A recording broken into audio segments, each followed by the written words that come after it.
La nuit de noces de Caroline et Christian aurait dû être un moment de joie et de plénitude.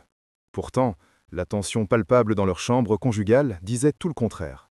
Caroline est une jeune femme d'environ 25 ans, au teint lumineux, ses tresses soignées encadrant un visage ovale empreint d'inquiétude, était recroquevillée sur le lit, la peur grandissant en elle. Son mari, Christian, un homme athlétique et bien bâti, d'environ 30 ans, au regard perçant, la regardait avec une frustration grandissante. « Doucement, doucement, arrête! S'il te plaît, arrête !» suppliait Caroline, son corps frissonnant. « Qu'est-ce qui se passe? Tu veux me tuer? Ton être est trop imposant. » Christian, le visage serré, tenta de la calmer. « Je sais, Caroline, calme-toi. Mais c'est trop douloureux. Je ne peux pas. C'est douloureux, répondit-elle, des larmes montant à ses yeux. La jeune femme, innocente et inexpérimentée, avait toujours imaginé ce moment avec tendresse, pas avec cette appréhension lancinante. « S'il te plaît, écoute-moi.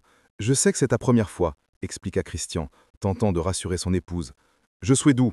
Je n'ai aucune intention de te faire du mal, mon amour. Nous sommes en train d'essayer. »« Tu veux détruire mon utérus ou quoi ?» rétorqua-t-elle, ses paroles trahissant une panique grandissante. « Nous avons déjà essayé, mais ça ne passe pas. » Christian soupira, la patience amenuisant. « Écoute, ça va passer. Tu réagis ainsi parce que c'est ta première fois. Ce n'est pas parce que c'est ma première fois que je dois souffrir ainsi. Je sais juste qu'on peut s'arranger. Mais pourquoi ton attribut est-il si imposant ?» Christian, un sourire teinté de fierté sur les lèvres, répondit avec une pointe d'humour forcé. « C'est la création divine, Caroline. Que suis-je censé faire? Les gens prient pour ça, ma chérie. Tu devrais remercier Dieu. » Caroline secoua la tête avec force. « Non, non, je ne remercierai pas Dieu pour ce genre de choses. C'est trop grand. Le moment où tu vas mettre ça à l'intérieur, ça va me faire mal, ça va me déchirer. Je ne veux pas. C'est trop grand. Comment puis-je supporter ça? Tu es ma femme, Caroline. Oui, tu es mon mari. Tu devrais avoir pitié de moi. » Voyant l'impasse, Christian tenta une approche différente. Il s'approcha doucement, cherchant à la réconforter. « Je vais y aller avec délicatesse, tu verras. Ça va glisser avant que tu ne t'en rendes compte. Ce sera comme percer tes oreilles pour des boucles. Juste une petite douleur, et ensuite ce sera merveilleux. Tu es ma femme, et je dois avoir mon droit. » Mais la peur de Caroline était plus forte que ses paroles. Ses prières murmuraient « Seigneur, pardon, je ne veux pas mourir. Ta fille entre tes mains. » résonnait dans la pièce, lourde de désespoir. Au salon, Eliane, la mère de Caroline, une femme d'environ 50 ans, au port digne, conversait paisiblement avec Astrid, l'amie de Caroline, une jeune femme élancée et sophistiquée. Soudain, les cris de Caroline percèrent le silence. « Non, je ne peux pas, je ne peux pas !»« Qu'est-ce qui se passe là-dedans » s'écria Eliane, son visage se tordant d'inquiétude. « On dirait qu'ils ont des problèmes. Allons voir, ce n'est pas normal. » Astrid, les yeux écarquillés, suivit Eliane jusqu'à la chambre. Devant la porte close, les cris redoublaient. « Il veut me tuer, il veut me tuer. Maman, aidez-moi, aidez-moi. C'est trop grand, je ne peux pas. S'il te plaît, arrête, ne lui fais pas de mal. » Eliane frappa à la porte avec force. « Christian, qu'est-ce qui se passe? N'inflige pas de douleur à ma fille. » Christian répondit, sa voix irritée. « Maman, je ne lui fais pas de mal. Elle est en train de mourir. Ça entre à l'intérieur de moi. Je suis morte. Sa mère prend ça depuis les années 60. Elle connaît comment cela est. » La porte s'ouvrit finalement, révélant Caroline en larmes, Christian exaspéré à ses côtés. « Maman, s'il te plaît, son truc est trop gros, ça n'entre pas. »« Chérie, qu'est-ce que tu me fais subir depuis que j'ai donné ma fille? S'il te plaît, parle-lui. » Eliane prit Caroline à part. « Ma fille, il faut que ce mariage marche. C'est le devoir d'une femme. Va retrouver ton mari, permets-lui d'accomplir son droit. » Mais Caroline, le corps tremblant, rétorqua. « Maman, tu ne comprends pas. Après avoir vu ce que j'ai vu, je n'hésiterai pas à demander le divorce maintenant. Je ne plaisante pas. Je m'en fiche. » Eliane la regarda avec sévérité. « Un divorce? As-tu pensé aux inconvénients, ma chère? Tu ferais mieux d'y repenser. Tu ne pars nulle part. Fais en sorte que ce mariage fonctionne. Je ne veux même pas connaître le processus. Je veux juste voir ce mariage fonctionner. » Caroline, accablée, se réfugia auprès d'Astrid, lui racontant son désespoir. « C'est trop grand, Astrid. Ça ne peut pas entrer dans mon portail. Personne ne l'a vu. Si tu le voyais, tu comprendrais ma panique. » Astrid, affichant une compassion calculée, lui tendit un petit flacon. « Voici, ma chère. C'est un lubrifiant. Oins-en sur toi et sur son engin. Crois-moi, ce sera l'autoroute, sans embouteillage. Pas de douleur, aucun problème. » Caroline, désespérée mais toujours craintive, accepta le flacon. Elle ne savait pas encore que ce simple geste allait la précipiter dans un tourbillon de trahison et de désespoir bien plus profond que sa peur initiale. Guidée par les conseils d'Astrid, Caroline décida de faire un nouvel effort pour sauver son mariage. Elle avait appris que l'amour et l'intimité étaient les piliers d'une union solide, et elle était prête à surmonter sa peur pour Christian. Un soir, elle revêtit une robe élégante, mettant en valeur sa silhouette élancée, ses tresses soignées tombant délicatement sur ses épaules. Elle se regarda dans le miroir, ses yeux expressifs cherchant une assurance qu'elle ne trouvait pas. Christian, en la voyant, fut agréablement surpris. « Bébé, tu aimes ma robe ?» demanda Caroline, une lueur d'espoir dans le regard. « Tu as l'air différente et sexy, » répondit-il, son sourire trahissant une curiosité. « Qu'est-ce qui se passe ?» Caroline s'approcha de lui, le cœur battant. « Mon amour, je suis ici parce que je veux te donner mon corps. Je veux que tu me dévierges. Je veux ressentir mon mari à l'intérieur de moi. » Christian, dont les yeux perçants s'illuminèrent, répondit « Ah oui, j'aime ça. » Puis un instant de lucidité le frappa. « As-tu oublié? Tu sais que mon attribut est imposant. » « Cela n'a plus d'importance, » affirma Caroline, ses mains frôlant doucement son bras. « Aussi longtemps que tu es heureux, notre mariage est heureux. Je suis prête à tout faire pour ton bonheur. »« Waouh, j'aime ça !» s'exclama Christian, un regain d'excitation visible. Caroline, sortant le lubrifiant de sa poche, expliqua. « J'ai trouvé ça, c'est un lubrifiant, ça va être plus facile. » Christian, confiant, acquiesça. « Je vois que tu es vraiment prête. Puis-je te toucher ?» Caroline répondit par un « oui » à peine audible, une anxiété latente toujours présente. Dans l'intimité retrouvée de leur chambre, ils essayèrent de nouveau. Caroline, bien que terrifiée, tenta de se concentrer sur l'amour qu'elle portait à Christian. « Concentre-toi sur moi. Ne regarde pas mon attribut, » dit-elle, cherchant à le rassurer autant qu'elle-même. Les premiers instants furent empreints d'une fausse tendresse, Christian y allant avec une extrême douceur. « C'est ça, mon bébé. Doucement, doucement, » murmura-t-il. Mais la douleur était inévitable pour Caroline. « Attends, bébé, attends! Non, non, non! Ah non! Non, bébé, c'est trop gros! C'est trop gros, laisse-la !» Christian, de nouveau frustré, rétorqua. « Qu'est-ce qui est trop gros? Qu'est-ce qui est trop gros? Ne fais pas ça! Écoute, bébé, j'ai essayé, mais c'était trop gros. C'est juste le chapeau. Tu devrais être contente que ce soit grand. C'est bon pour toi. Regarde, ils se sont déjà rencontrés. Tout ce que j'ai à faire, c'est de glisser. Ça ne te tuera pas, ça te rendra plus forte. » Mais Caroline ne pouvait pas. Les larmes inondaient son visage. La peur était trop grande, la douleur trop vive. Eliane, alertée par les cris, réapparut, suivie d'Astrid. « Qu'est-ce que tu me racontes, Caroline? Tu as amené un homme à ce point et tu le laisses ainsi ?» s'indigna Eliane. « Mon corps est rempli maintenant que je suis active. Je lie tout esprit de masturbation au nom de Jésus. » Caroline, épuisée et angoissée, tentait de justifier son impossibilité. « Maman, s'il te plaît, j'ai essayé. Vous n'allez pas me tuer. Je ne peux pas. C'est élastique. » « Tout ce que tu as à faire, c'est de mettre la douleur derrière toi. »« Maman, ça ne marche pas. Je t'ai demandé d'aller lui dire de réduire. Qu'il réduise !» supplia Caroline, désespérée. « Tu veux le tuer? Donc, tu veux me tuer? »« Maman, je suis fatiguée. Je ne peux pas. Je ne vais pas là-bas. Je retourne dans ta chambre. » Et Caroline s'enfuit, laissant Christian seul et humilié. Peu après, Christian confia son désarroi à son ami Marc, un homme au regard amusé et un peu cynique. « J'ai un très gros problème, Marc. Ma femme me prive de sexe. Depuis que je l'ai épousée, nous n'avons jamais couché ensemble. Chaque fois que j'essaie, elle se plaint que mon attribut est très gros et après elle fuit la chambre. Au moment où je te parle, ma femme et moi ne dormons pas dans la même chambre. Elle dort dans la chambre de sa mère. » « Tu es sérieux? Caroline, ta femme, est vierge, et depuis que vous êtes mariés, tu n'as couché avec elle? Je suis désolé pour toi, mon ami. Tu as prétendu tout ce temps. Tu dois trouver une solution. As-tu essayé les lubrifiants? Oui, bien sûr, mais elle se plaint toujours que c'est trop gros. Quel genre d'attribut est le mien? Tu es sorti avec plusieurs filles avant de te marier, et elles couraient derrière toi. C'est ta faute, Chris. Je t'ai conseillé d'épouser une des filles avec lesquelles tu avais déjà couché. Mais tu as dit non, que ça devait être cette fille que ta mère t'a amenée, une fille naïve du village. Tu as commencé à l'apprendre, à lui dire ce quoi faire, parce qu'elle est belle. Regarde dans quoi tu t'es mis maintenant. » Christian, le visage sombre, expliqua. « Je voulais une femme décente. Elle l'est décente. L'erreur que j'ai faite, c'est que j'ai refusé de coucher avec elle avant de l'épouser. Mais c'était sa décision. Elle m'a dit catégoriquement qu'elle n'aurait rien à voir avec un homme avant le mariage. Je l'ai respectée parce que je l'aimais. Maintenant, regarde le problème que j'ai. Quelle est la solution? » Marc, pensif, répondit. Premièrement, calme-toi.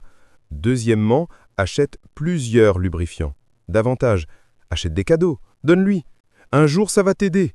Et là, tu vas commencer à profiter de ta femme. Ne la chasse pas parce qu'elle est vierge. Vas-y doucement avec elle. Pendant ce temps, Astrid, ayant écouté les conversations de Caroline avec sa mère et Christian avec Marc, vit une opportunité. Ses yeux pétillants d'une intelligence vive commença à élaborer un plan. Elle allait se positionner comme la solution au problème de Christian, une femme compréhensive, moderne et sans préjugés. Le jeu subtil de la séduction commença, jetant une ombre discrète sur la fragilité du jeune couple. Le lendemain, Caroline, abattue, annonça à Eliane son intention de retourner au village. « Maman, je retourne au village, c'est ma place. Avant que mon mari ne détruise mon ventre, mon utérus avec son grand attribut, je ne peux plus supporter, je ne peux pas mourir avant mon temps. » Eliane, atterrée, lui rappela les enjeux. « Tu te rends compte de ce que tu dis? Détruire ton ventre. Tu plaisantes? Je commence à croire que tu n'es plus normal. Tu vas laisser ton mari à qui? Qui va prendre soin de lui? Regarde cette belle vie, cette jolie maison. Vais-je laisser tout ça pour retourner au village et me replonger dans la pauvreté? Maman, moi, je n'ai pas de problème à retourner au village. Je ne veux pas mourir, insista Caroline, ses yeux implorants. Elian, exaspéré, répliqua. Caroline, il est grand temps que tu commences à penser avec ta tête et non avec ton... Tu vas rester ici et faire en sorte que ce mariage marche. Que tu le veuilles ou non, par le feu, par le tonnerre, tu vas rester ici, tu ne pars nulle part. La tension était à son comble. C'est à ce moment qu'Astrid, l'amie de Caroline, fit une entrée remarquée, sous le prétexte de soutenir Caroline. « Hé, copine, comment tu vas? Je ne m'attendais pas à ta visite? » « Je sais, j'étais juste inquiète par rapport à ce qui s'est passé hier entre ton mari et toi, » répondit Astrid, un sac de voyage à la main. « Donc, je t'ai apporté quelque chose pour rendre le processus de dévirgement très facile, et je pense que je vais rester quelques jours pour m'assurer que tout se passe bien. Ma tante a demandé que je te donne ça, une potion pour stimuler le désir. » Caroline, touchée par cette marque d'amitié, remercia Astrid, ne voyant pas le danger qui se profilait. Eliane, en revanche, observant Astrid s'installer avec un air bien trop à l'aise, sentait un froid glacial s'installer dans son cœur. Ses yeux perçants ne manquaient aucun des regards furtifs qu'Astrid lançait à Christian, ni les sourires échangés en l'absence de Caroline. Un soir, alors que Caroline préparait le dîner, Astrid et Christian se retrouvèrent seuls. « Ma voiture est tombée en panne, j'ai dû rentrer en taxi », se plaignit Astrid, ses yeux langoureux fixés sur Christian. « Je vais te faire te sentir mieux », répondit Christian, une tension palpable entre eux. « Tu sais que nous sommes seuls à la maison. »« Vraiment ?» Astrid laissa échapper un rire enjôleur. « Finalement, je t'aurai entièrement. Je suis impatiente de t'avoir, très chaude. » La flamme de la trahison s'alluma, consommant les liens de l'amitié et du mariage. Eliane, de son côté, continuait d'observer. « Maman, tu sors de la chambre d'Astrid? Qu'est-ce que tu faisais là-bas à 7 heures du soir ?» demanda Caroline, naïve. Eliane inventa une excuse maladroite. Elle se plaignait que le robinet de sa chambre ne fonctionnait pas. Je suis allée là-bas arranger. Je ne trouvais pas le sommeil, donc je voulais prendre une douche. Caroline accepta l'explication, mais Eliane savait au fond d'elle que quelque chose n'allait pas. « Je ne crois pas à ces racontages. Ça a l'air suspect.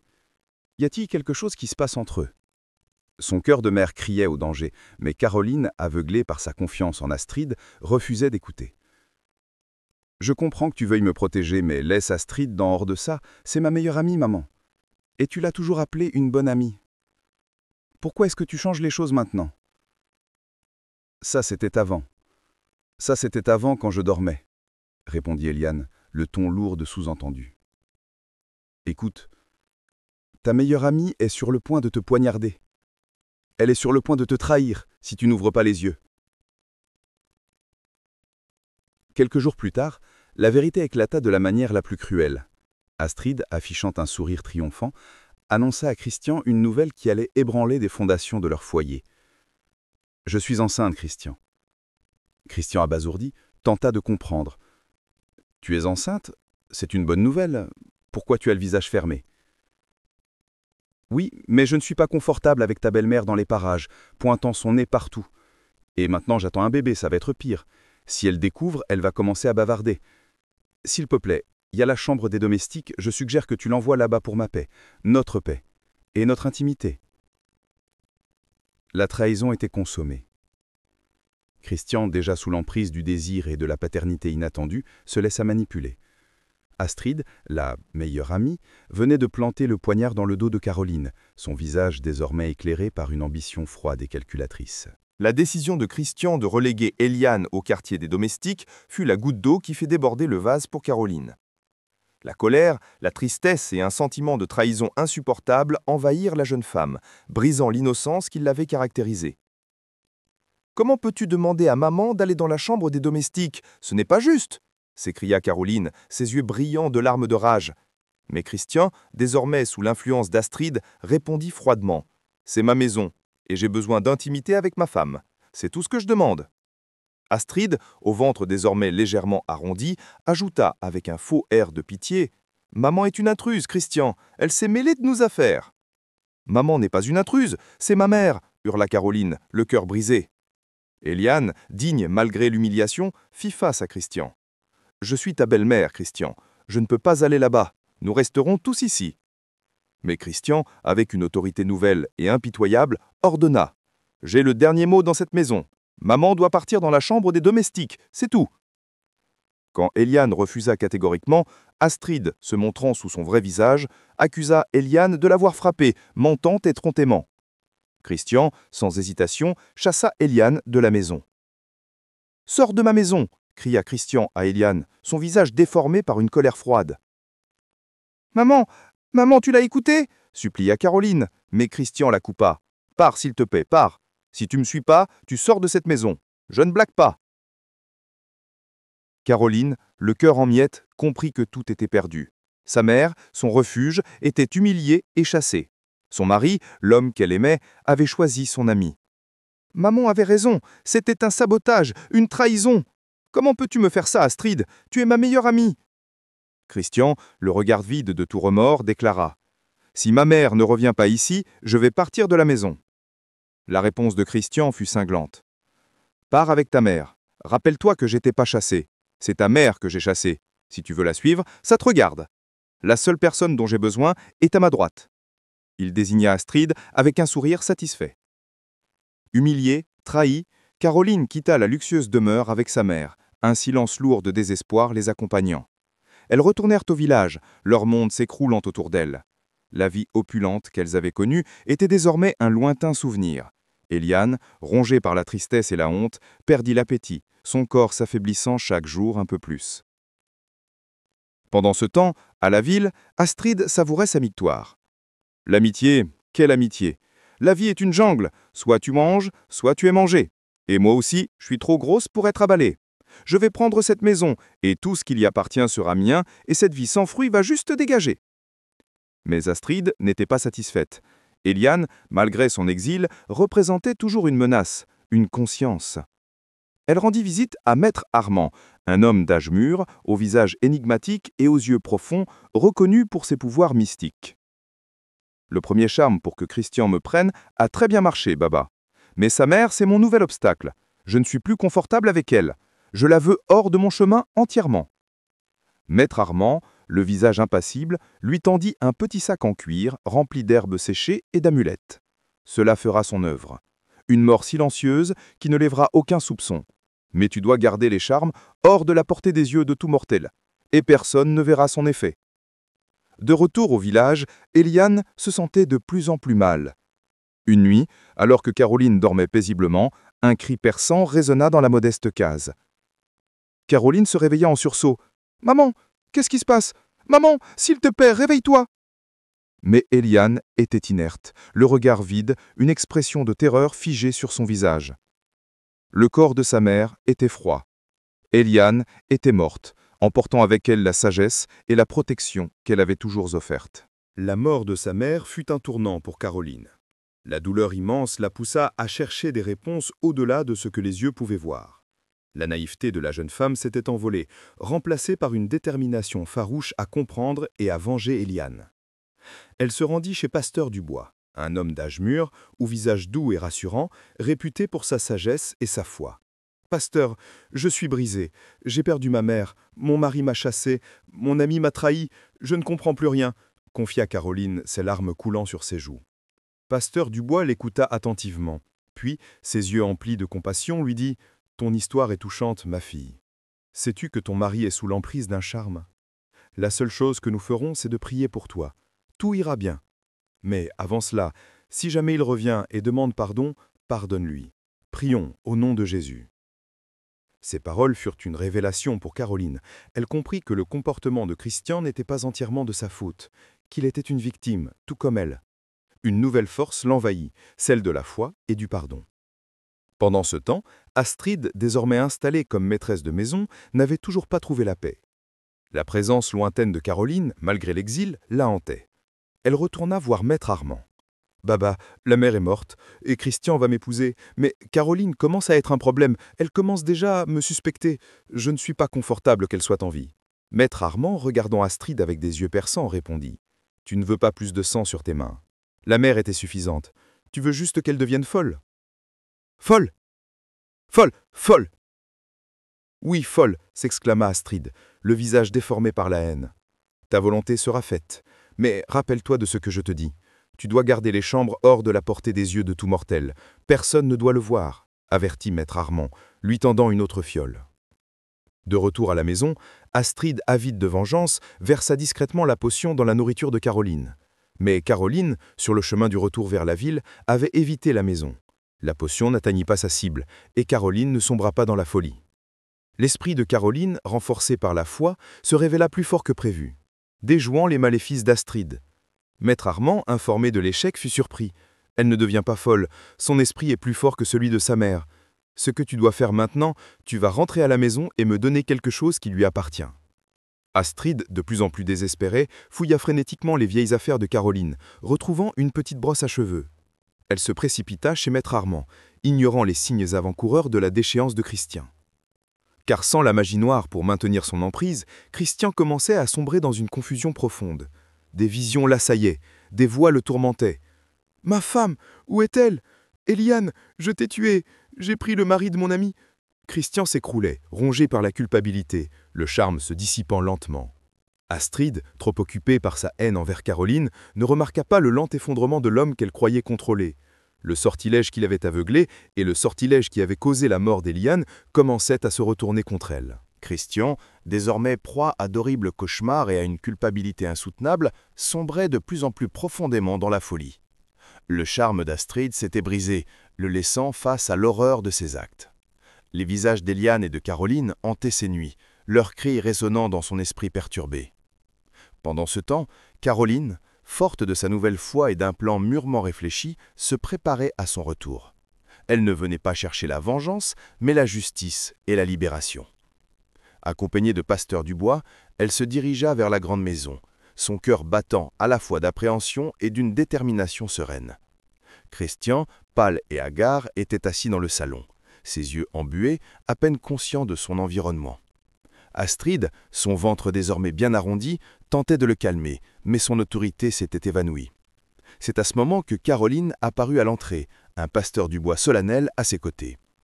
Christian leva les yeux, une étincelle de reconnaissance mêlée de terreur brillant dans son regard. Astrid, quant à elle, fut frappée d'une panique soudaine. « Qu'est-ce que tu fais ici? Je croyais que tu étais parti avec ta mère !» s'écria Astrid, son visage déformé par la fureur. « Tu as volé mon homme et tu l'as retourné contre ma mère et moi. Qu'est-ce qui t'a pris ?» répondit Caroline, sa voix calme mais ferme. Astrid rétorqua avec une arrogance qui masquait sa peur. « Tu avais peur de son attribut. Moi, je t'ai aidé à le recevoir. Va chercher un attribut de ta taille qui te suffira. » Christian, le regard perdu, se leva soudainement et désigna Astrid du doigt. « Je t'ai tué. J'ai pris le mari de mon ami. Ah, ah, aïe, ah !» cria-t-il, les paroles jaillissant de sa bouche comme une confession forcée, le poids de la vérité l'écrasant. Il s'écroula, les mains sur la tête, les yeux révulsés. Le charme était complètement brisé. Astrid, horrifiée de voir Christian se libérer de son emprise et d'entendre ses aveux, tenta de fuir, mais Pasteur Dubois l'arrêta. La justice divine est implacable. Tu as semé le vent, tu récolteras la tempête. Christian, enfin lucide, tomba à genoux devant Caroline. « S'il te plaît, pardonne-moi. Je suis vraiment désolé pour tout. Je suis désolé de la manière dont je t'ai traité. Je jure devant Dieu que je ne savais pas ce qui m'a pris. Je comprends qu'on avait nos différences, mais ce n'était pas supposé d'être aussi sérieux. Je sais que je suis la raison pour laquelle tu as perdu ta mère, mais je jure devant Dieu que je ne peux pas expliquer ce qui m'est arrivé. S'il te plaît, trouve une place dans ton cœur pour me pardonner. » Caroline, le cœur serré par le chagrin, mais aussi par la compassion, regarda cet homme brisé devant elle. Elle se rappela les paroles du pasteur. « Christian, tu n'es pas la raison pour laquelle j'ai perdu ma mère. Tu m'as torturé. Tu m'as rencontré, j'étais une vierge, j'étais naïve. Tu savais très bien que je ne connaissais rien par rapport à tout cela. Je m'attendais à ce que tu me guides. Tu es mon mari. Nous avons prêté serment. Je sais que je suis têtue et que je t'ai aussi fait souffrir. Mais je suis aussi consciente que la majorité des choses que tu faisais, tu n'étais pas dans ton état normal. Je te pardonne. » Ces mots de pardon, prononcés avec une force inouïe, eurent un effet libérateur sur Christian. Il sentit le poids de la culpabilité s'envoler. La maison, qui avait été le théâtre de tant de souffrances, semblait enfin respirer. Astrid, démasquée et rejetée par Christian, fut contrainte de quitter la maison, son visage marqué par la défaite et le désespoir. Elle erra, perdue, sans foyer ni soutien, sa folie grandissant à mesure que son plan échouait. On dit qu'elle fut retrouvée quelque temps plus tard, errant dans les rues, le regard vide, parlant seule, une victime de ses propres machinations. Christian et Caroline entamèrent un long chemin de reconstruction. L'amour, purifié par l'épreuve et le pardon, les guida. Ils apprirent à se connaître, à se respecter et à bâtir un avenir fondé sur la confiance et une intimité retrouvée, loin des peurs et des trahisons du passé. Leur histoire devint un témoignage de la résilience de l'esprit humain et du pouvoir rédempteur de l'amour.